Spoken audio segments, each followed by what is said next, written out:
Pernah nggak sih bingung kapan harus ke IGD atau ke poliklinik? Pernah datang ke IGD karena demam tapi ditolak?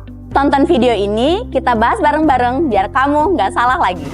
Halo sahabat Premier, perkenalkan saya Puja, perawat dari instalasi gawat darurat Rumah Sakit Premier Jatinegara. IGD atau instalasi gawat darurat merupakan fasilitas pelayanan medis yang memberikan pelayanan gawat darurat. Di IGD ada yang namanya triase loh sahabat Premier.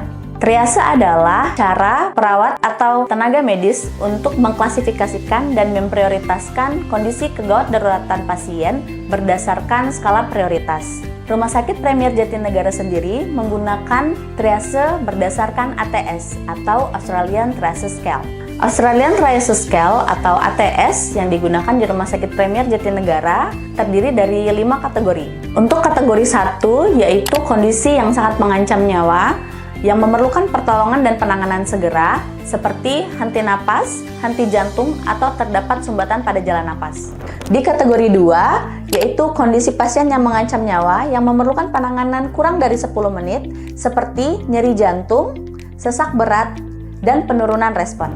Di kategori 3, yaitu penanganan pasien darurat yang memerlukan bantuan kurang dari 30 menit pertama seperti kondisi kejang kurang dari 10 menit dan dehidrasi berat.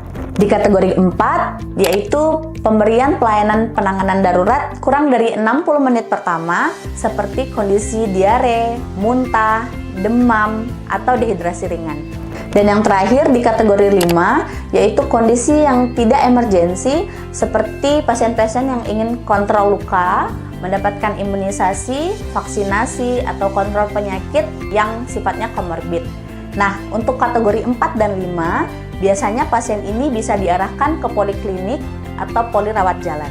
Untuk kondisi-kondisi yang bisa ditangani di instalasi gawat darurat atau IGD, yaitu kondisi yang masuk dalam kategori primary survey yang terdiri dari 5 kategori, yaitu airway atau kepatenan jalan napas, breathing atau pola dan cara bernafas pasien, kemudian circulation atau yang berhubungan dengan jantung dan pembuluh darah, kemudian yang keempat disability atau kondisi kesadaran pasien, dan yang kelima adalah exposure, itu berkaitan dengan trauma pada pasien.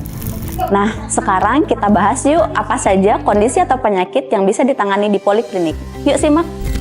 Penyakit apa saja dan kondisi bagaimana yang dapat ditangani di poliklinik? Untuk penanganan yang bisa dilayani di poliklinik, berbeda dengan kondisi emergensi, poliklinik melayani kondisi-kondisi sahabat Premier dengan penyakit yang tidak emergensi seperti imunisasi, vaksinasi, kontrol luka, atau kontrol penyakit-penyakit sahabat Premier yang sifatnya komorbid. Nah, jadi Sobat Premier bisa mengunjungi poliklinik kita di Rumah Sakit Premier Jatinegara untuk kontrol penyakit Sobat Premier semua ya. Nah, setelah menyimak video ini, semoga Sobat Premier tidak bingung lagi ya kapan harus ke IGD atau ke poliklinik. Salam sehat!